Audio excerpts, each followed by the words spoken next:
Welcome back into the archives.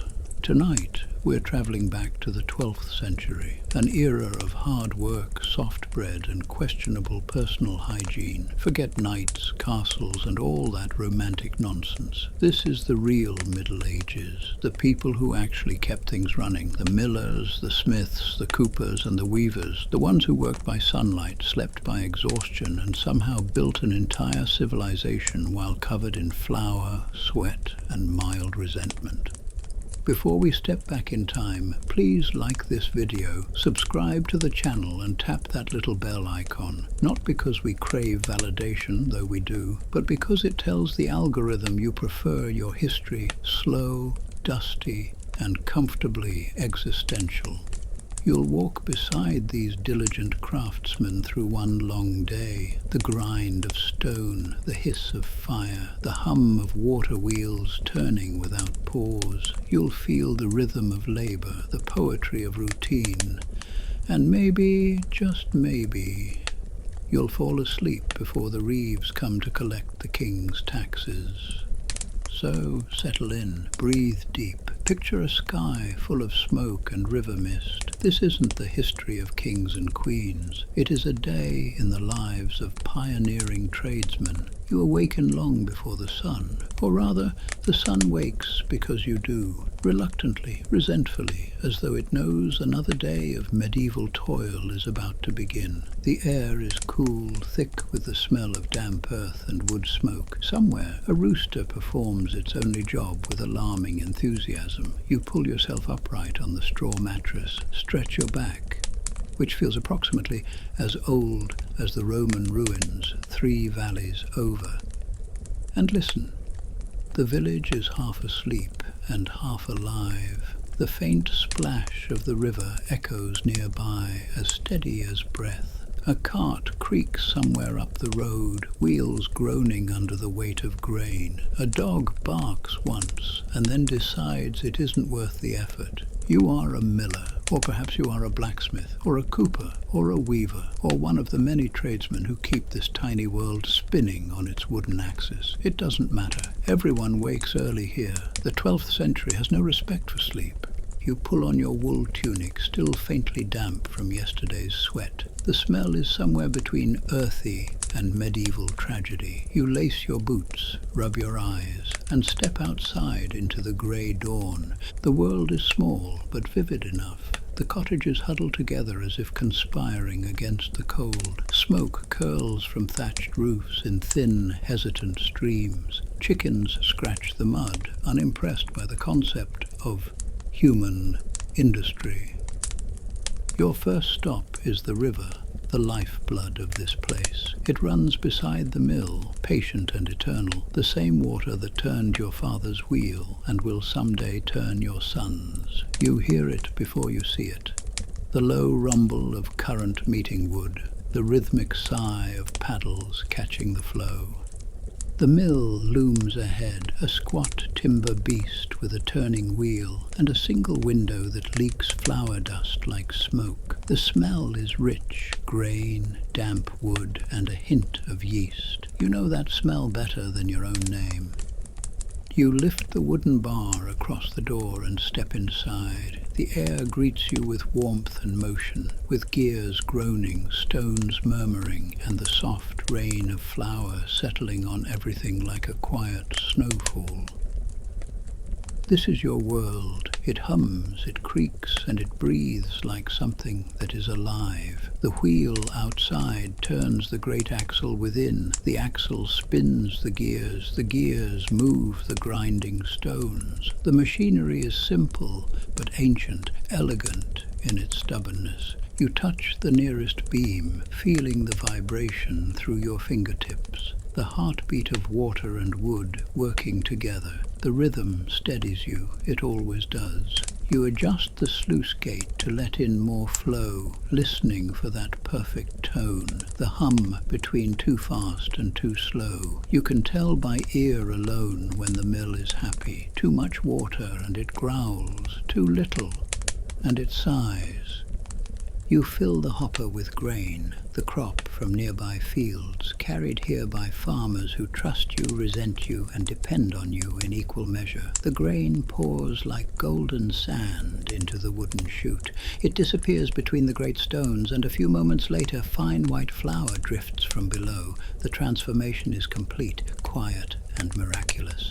You take a breath. The air tastes like labor, like dust, like sustenance. Outside, the first real light slides over the horizon, brushing the world in soft silver. Somewhere, a blacksmith is already at his forge, coaxing flame into life. A weaver unrolls her loom. A potter kneads his clay, humming something tuneless and tired. You, meanwhile, are covered in flour before breakfast. Your hair, your beard, your eyelashes, all pale with the powder that feeds the world. You'll never be clean, not really, but there's comfort in that. The dust is proof that your hands matter. You pause a moment, leaning against the wall. You listen to the wheel turning, to the water whispering past. The sound never changes, not through war or plague or peace. The river just keeps flowing. In that rhythm you find something close to peace, a medieval kind of peace, the sort that arrives wrapped in exhaustion. The day has begun. You move through the morning as the village fully wakes. The air fills with the sound of life, hammers on anvils, axes biting wood, roosters regretting their earlier enthusiasm. Smoke thickens from chimneys. A pair of geese wander into the road like they own it. The smell of baking bread drifts from the baker's oven, and your stomach reminds you that millers don't eat until their work earns it. The first farmer of the day arrives at your door, leading a donkey with a sack of barley strapped across its back.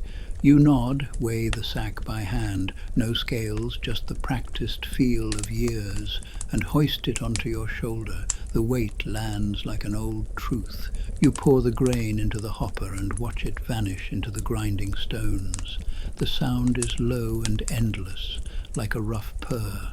The flour falls, soft as ash, gathering in the wooden trough below. You scoop a handful, rub it between your fingers, and test the texture. It's not too coarse, it's not too fine, it's perfect. This is what mastery feels like in your century, knowing the point where the stone stops breaking and starts creating. You set aside the miller's toll, your rightful fraction of the grind, paid not in coin but in flour. It is the law, though not everyone agrees with it. Some farmers eye your portion with suspicion, muttering about greedy millers. You ignore it. Everyone needs a villain, and today it's you. Across the lane the blacksmith hammers rhythmically. The sound carries through the air like the pulse of the town itself, bright, sharp, and steady. You know him well. You trade flour for nails, nails to use for repairs, the repairs made for goodwill. The whole village runs on this invisible barter, the slow exchange of labor and breath. Further down, the cooper mends a barrel. Each tap of his mallet echoes like a heartbeat. His hands are cracked, his fingernails permanently dark. He smells of oak and tar and a kind of tired contentment. The weaver that you know will still be working when the rest of you have finished. Her hands will dance through the warp and weft, building patterns as intricate as prayer. Every cottage holds one of her cloths, coarse, simple and necessary. The tradesmen of the 12th century do not make luxuries. They make survival. They build what breaks, mend what matters, and they keep the world turning one quiet hour at a time. Back in the mill, you brush flour from your arms and watch dust swirl through the sunlight. The air is thick with motion, invisible particles floating like snow, each one a fragment of grain that once swayed in a summer field. Each one now a promise of bread.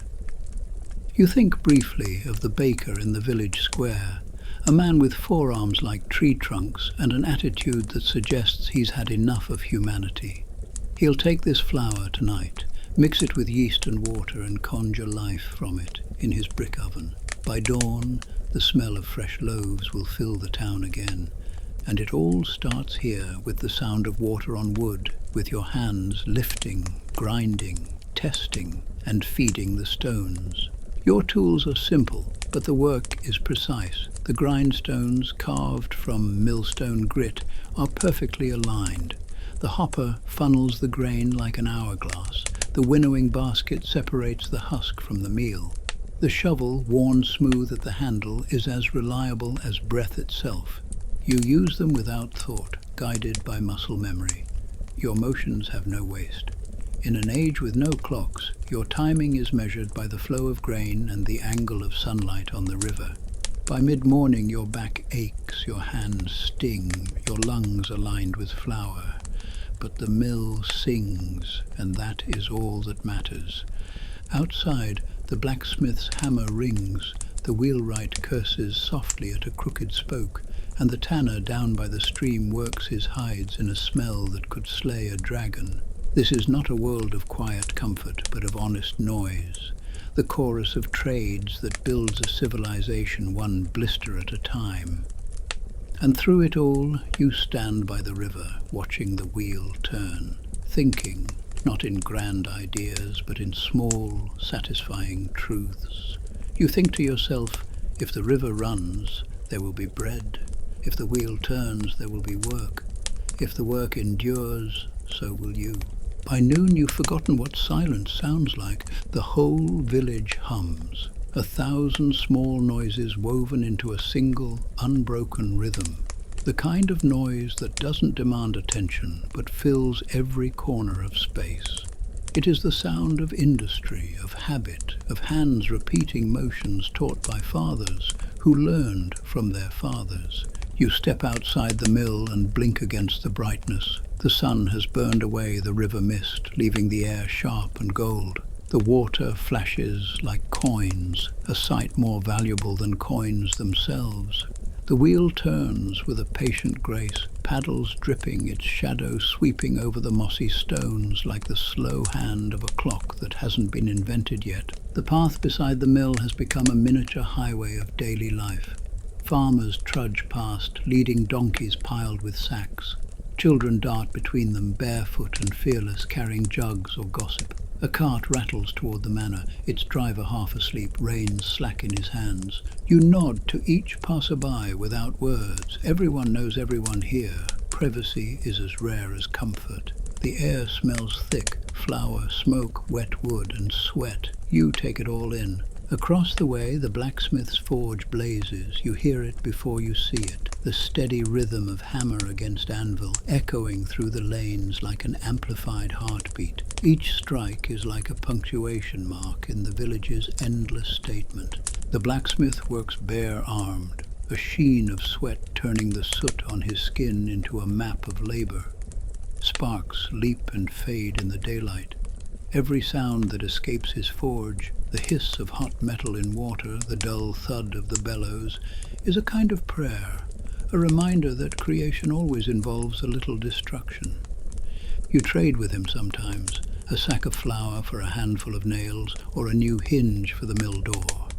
He always claims you're cheating him, and you always pretend not to hear. Further down the lane, the cooper shapes the staves of a new barrel. He works in silence and is a slow perfectionist, tapping iron hoops into place with soft, deliberate blows. The smell of wet oak and resin fills the air. Around him lie the ghosts of failed barrels, wood warped by heat, staves split in two. The cooper never swears at his mistakes. He simply starts again, as if time itself were endless. Every trade has its rhythm. Every worker has their own song. You head toward the village square where the world gathers at midday. The market is small. It has just a few tables, a few shouts, and a few hopeful bargains. The baker sells loaves still warm, their crusts dark and split like old leather. A tanner offers belts that smell too strongly of his craft to tempt anyone without desperation. A peddler passes through, his cart full of improbable wonders. Bright beads, dull knives, ribbons, mirrors, and lies. You trade a small sack of barley flour for salt.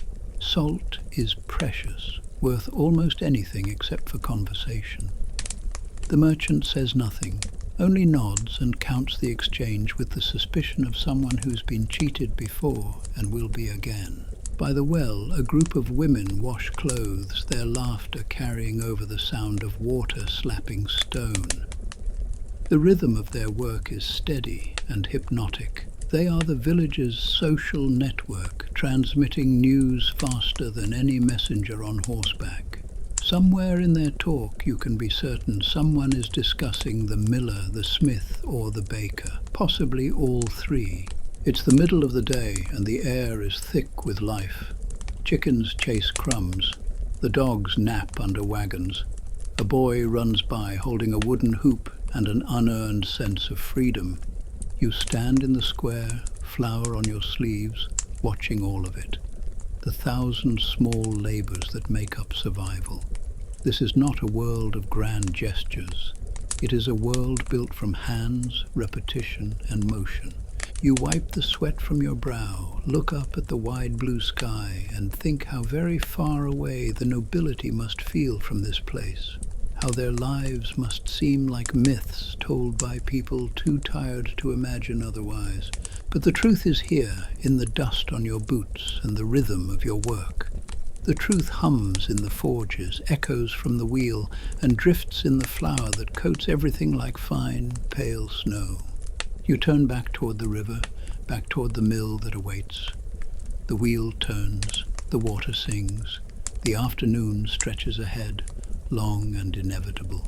You return to the mill as the sun reaches its highest point, glaring down as if suspicious of everyone below. The heat thickens the air inside. Even the dust feels heavy. You open the door wide to let the wind through, and it carries in the mingled sounds of the village. The clatter of tools, the low murmur of animals, and the far-off laughter of children. These noises are not interruptions. They're part of the day's design, reminders that you belong to something larger and louder than yourself. The mill hums steadily. You check the stones, the hopper, the sluice. Everything is in its place. You move through your tasks with no hurry, the gestures practiced and the rhythm exact. You could do this half asleep, and sometimes you do. You think of the other tradesmen as you work, each of them bound to their own small cycle. The smith forges tools that the farmer uses to grow the grain that you grind. The cooper makes barrels that carry the ale brewed from that grain. The tanner shapes leather for the boots that carry you all to market. The weaver spins the cloth that wipes the sweat from every brow. It's all connected, an invisible machinery of labor, humming beneath the surface of daily life. If one gear breaks, the rest falter. Civilization, it seems, is just a collection of people refusing to stop working at the same time.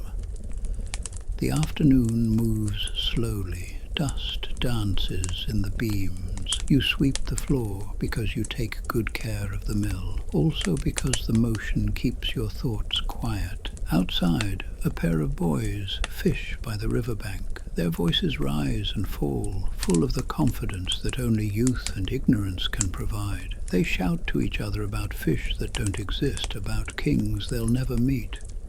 Their laughter drifts into the mill, light as the flour in the air.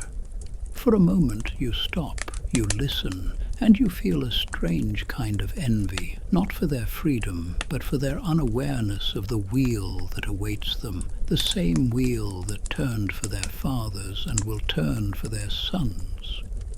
Your back aches, your shoulders burn. You snack on a few roasted almonds and walnuts and then drink from a small jug of ale that is weak and warm but satisfying. You think of the day not as a series of hours, but as a circle. Rising, turning, fading, and then starting all over again. The wheel outside mirrors it perfectly, eternal, repetitive, and vital. In the yard, a cart rattles past, pulled by a senior horse. The driver waves. You raise your hand in return. No words are needed. Everyone here speaks the same language of motion and fatigue. As the light deepens, the heat softens. The air cools and smells sharper. You open the sluice a little wider, listening for a change in tone as the wood responds with a creak. The sound pleases you. The balance is right. The mill works as it should. The stones turn, the flour falls, and as the sun slides toward evening, the rhythm of labor carries you with it, as steady as the river itself. The day isn't over, but it's settled. The noise of the village fades slightly, replaced by the softer hum of content exhaustion. The forge is cool, the looms slow, and the air fills with the scent of smoke and supper. Soon you'll close the gate, quiet the wheel, and let the water rest. But for now, you stay here a little longer, hands dusty, heart slow, watching the light move across the room. You think, with a hint of pride and a touch of irony, that you may never be remembered in the chronicles of kings, but you are the reason that they ate breakfast. By the time the sun leans west, the village glows. Everything is bathed in a soft and forgiving yellow, the kind of light that makes even mud look poetic. The river shimmers, the trees burn at the edges, the smoke from every chimney curls upward, backlit and beautiful, as if the whole village has decided for one brief moment to look holy. You wipe your brow and step outside the mill. The air is cooler now, easier to breathe. The sound of the wheel has changed, slower, lazier, almost content. You've adjusted the sluice to let the flow ease down a little. There's no rush now. The day has done most of its work. The water hums low and steady. The smell of grain lingers on your clothes, mixing with sweat and river air. It is not unpleasant. It is earthy and simple. You can't imagine what it's like to smell of perfume, of lavender, or anything that hasn't been touched by labor. The world around you is in motion, but slower. The blacksmith has quenched his last blade for the day. The forge crackles quietly as it cools. He sits outside on his stool, hammer dangling loosely from his hand, face lit by the red pulse of dying coals. The cooper down the lane rolls his last barrel to the side of the road, marking it with a small knife cut to show that it is finished. The sound of the wood bumping against the ground signifies a finished day of hard work.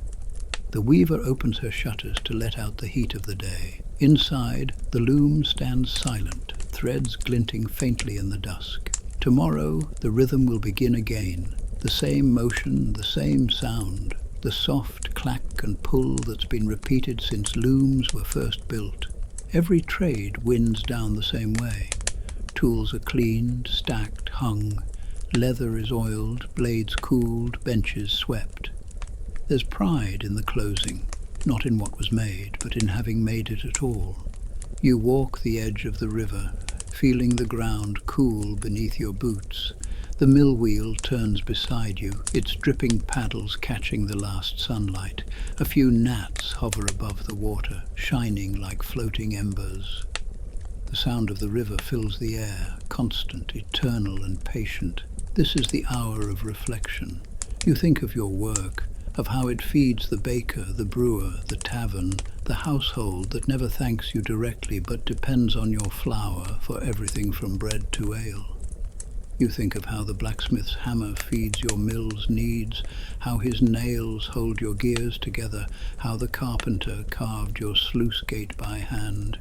You think of how the potter's jugs carry the ale that the alewife makes from the grain you grind, and how the tanner's leather straps tie the cooper's barrels that store that same ale for the Lord's table. Every trade, every motion, every calloused hand is a thread in the same web. If one fails, the rest tremble.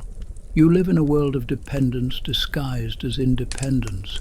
Everyone works alone, but survival is shared. As the light slips lower, the smell of cooking spreads through the air. Stew, bread, maybe a bit of smoked meat if fortune has been kind. The sound of voices drifts from the cottages, laughter, arguments, and the scolding of children who don't want to wash before supper. You lean against the wooden railing by the river, feeling the vibration of the wheel through the planks. Your muscles ache, but it's the kind of ache that says you've earned your sleep. You watch the sky change from gold to amber to rose. The river never changes, though. It flows through every color, through every age. The same water that turned Roman mills now turns yours. The same current that powered your father's work will someday power your son's. You smile faintly at the thought, then shake your head at your own sentimentality. Too much sun, too little ale, you think to yourself. Still, you linger a little longer, listening to the slow sigh of water against the paddles, the soft whisper of wind through the reeds. Evening has arrived. The village exhales. The day begins to fold itself away. The first star appears just as you lock the mill door. It's a habit, the locking. Though there's little to steal, the stones aren't going anywhere, and flour isn't exactly a treasure that tempts thieves. Still, you draw the bolt, more for ritual than for protection. The river continues to whisper behind you as you make your way up the path toward home. The smell of hearth smoke grows thicker with each step. The cottages glow dimly from within, each one a small, flickering promise of warmth. Inside your home, the light is low and soft. A clay lamp burns on the table. Its flame is steady.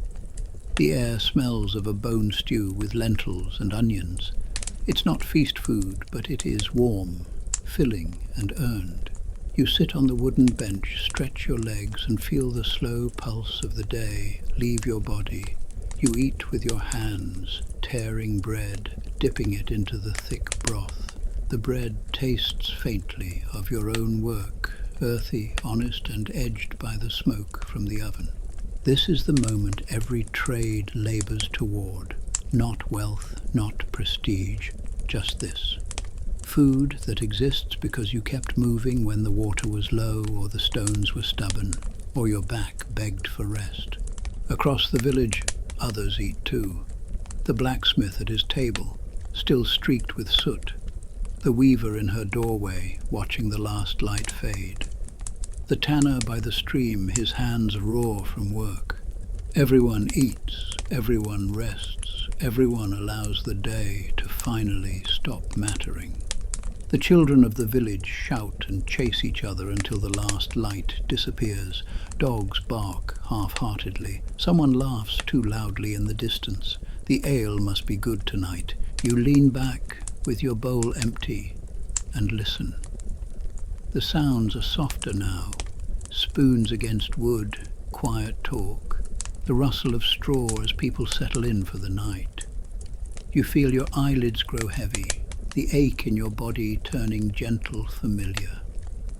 Outside, the sky deepens to indigo. The river catches what little light is left, turning it silver. The wheel turns lazily, half from water, half from memory. You think about the coming morning, how it will all begin again, just as it always has, the dawn, the sound, the dust, and the rhythm.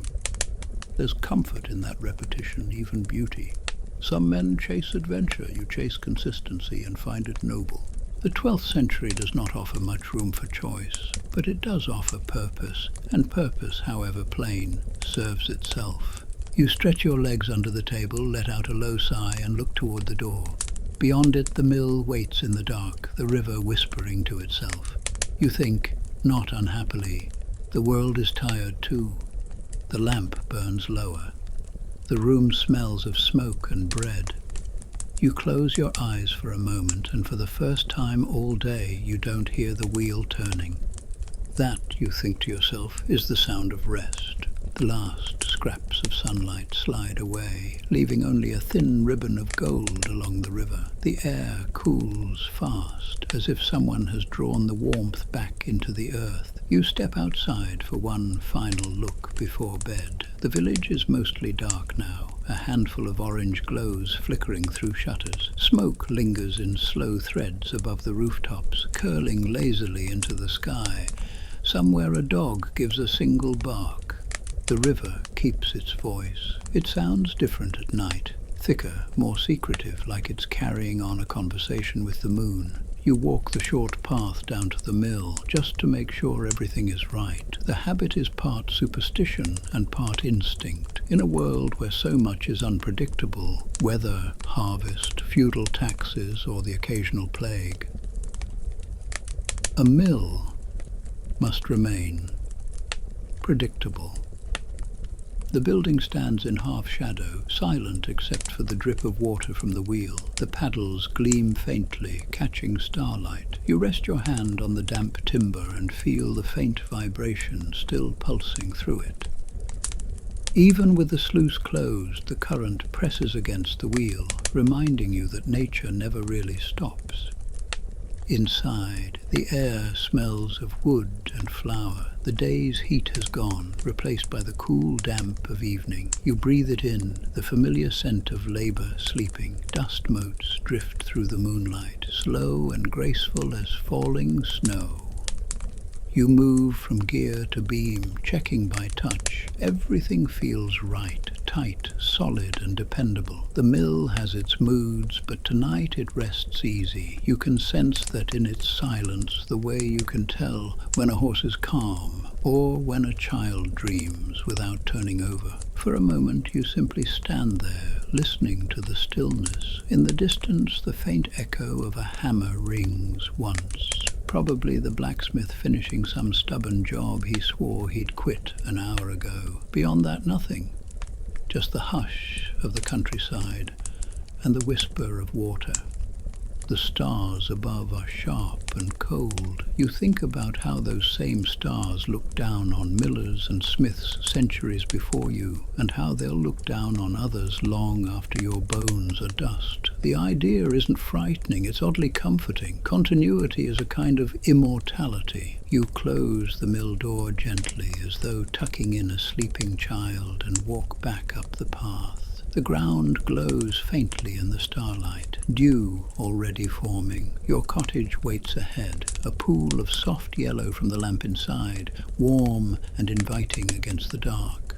When you step in, the smell of smoke greets you again, and the slow crackle of the fire is still holding its breath. You sit by the hearth for a while, staring into the red coals. The flames have the color of memory, and you think of the day. The steady turning of the wheel, the laughter by the well, the ache in your arms, the satisfaction of motion done well. It wasn't a remarkable day, but then that's the point. The 12th century isn't about progress, it's about persistence. You lean back, eyelids heavy. The fire snaps once, a spark leaping into the air. You smile at it, the last light left working tonight. Outside, the river carries on. Night settles fully now, heavy and complete.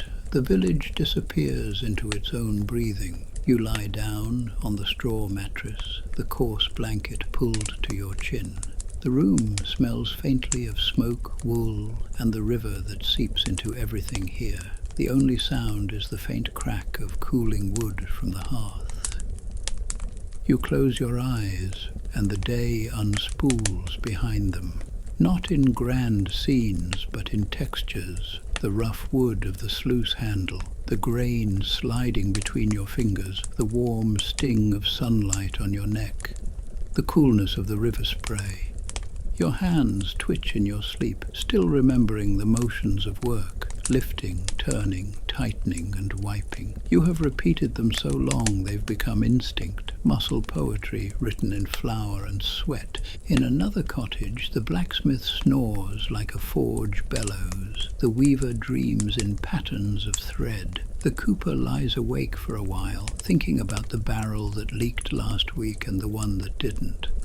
Outdoors, the wheel turns by inches, not enough to grind, just enough to remind the night that it's there. Water slides over its paddles with a whisper, thin ribbons catching the moonlight. The sound carries softly through the still air.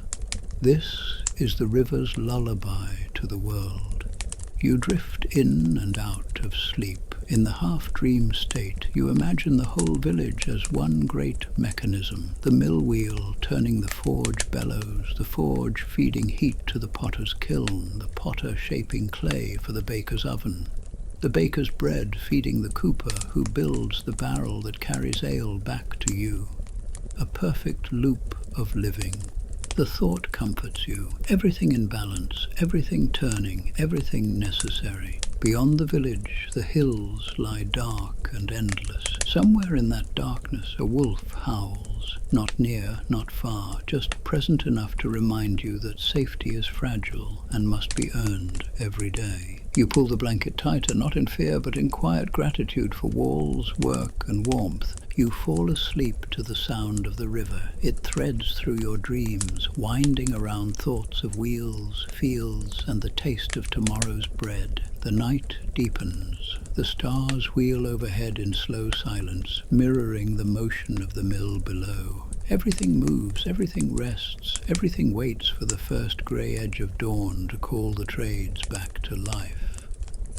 And as you sink into sleep, one simple truth hums beneath it all. The world keeps turning, even when you don't. The sky begins to pale long before the village believes it.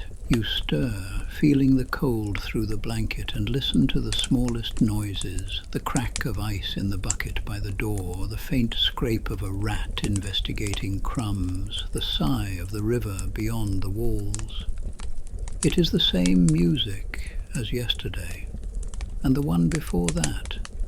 You sit up, the straw shifting beneath you. The smell of last night's smoke lingers, mingled with the earthy scent of wool and dust. The fire has died, but a red thread still hides in the ash. You coax it to life with a breath, watching it glow, slow and stubborn.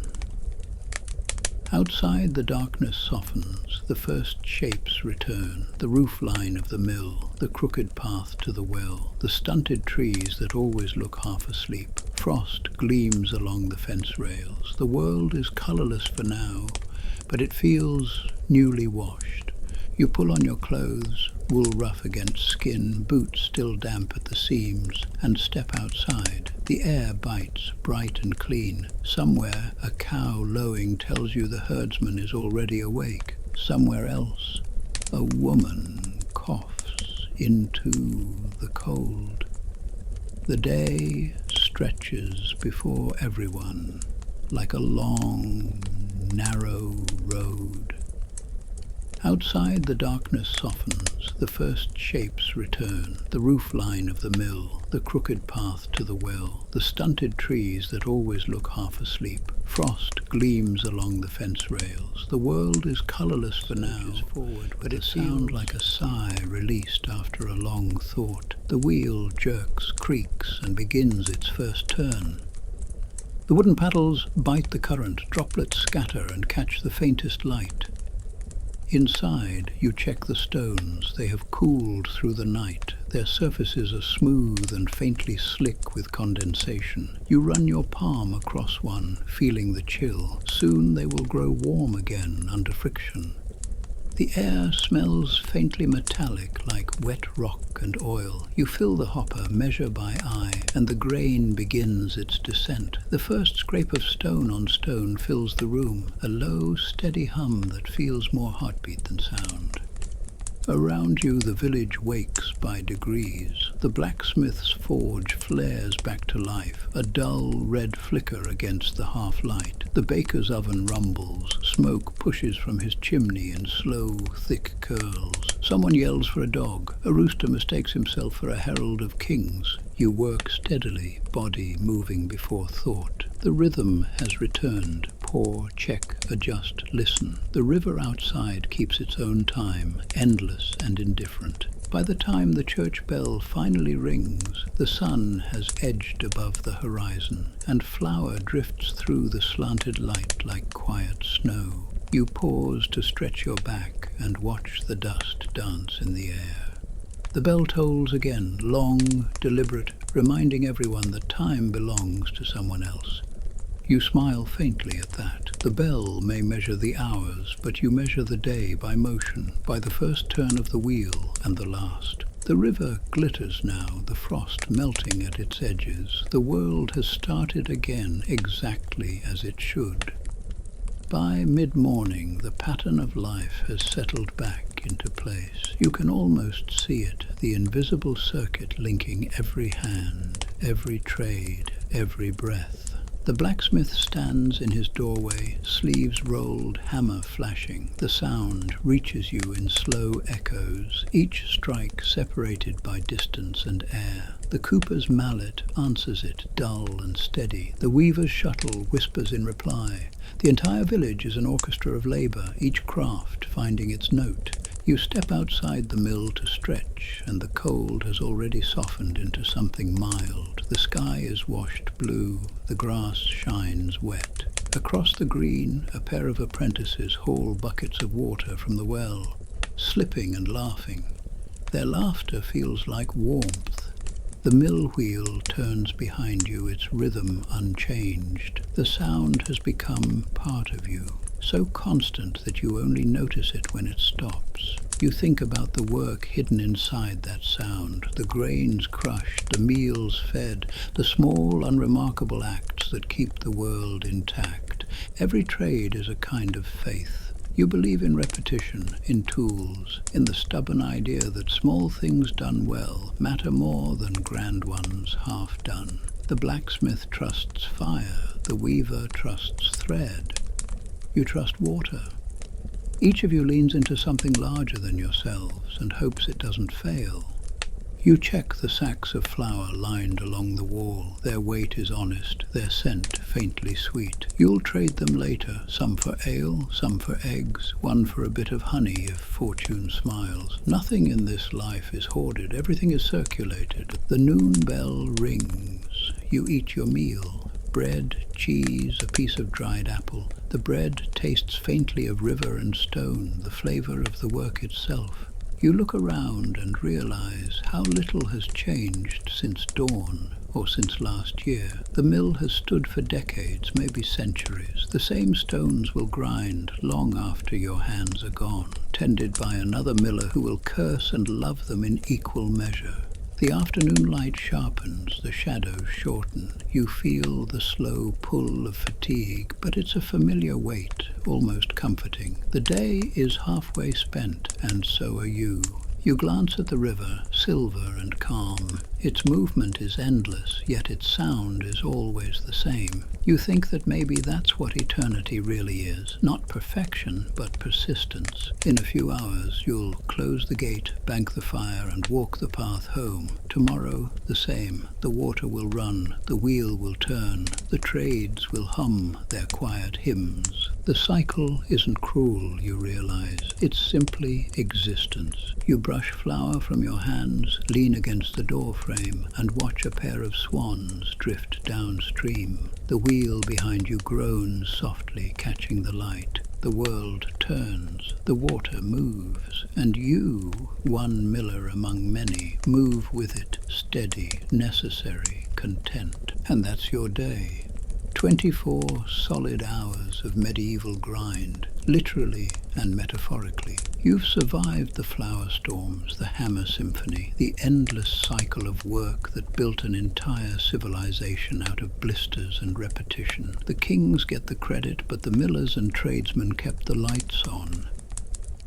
If candles count as lights. So the next time you complain about your inbox, remember, at least your job doesn't involve frozen rivers, 50-pound sacks of grain, or the faint possibility of being accused of witchcraft for charging fair rent. The 12th century had no weekends, no Wi-Fi, and definitely no HR department, but it did have a purpose, a rhythm, and a lot of really good bread. If you enjoyed drifting through this world of water wheels and workbenches, give the video a like, subscribe, and ring that neat little bell so that you will know exactly when another boring tale of everyday life from history springs forth from the archives. Until next time.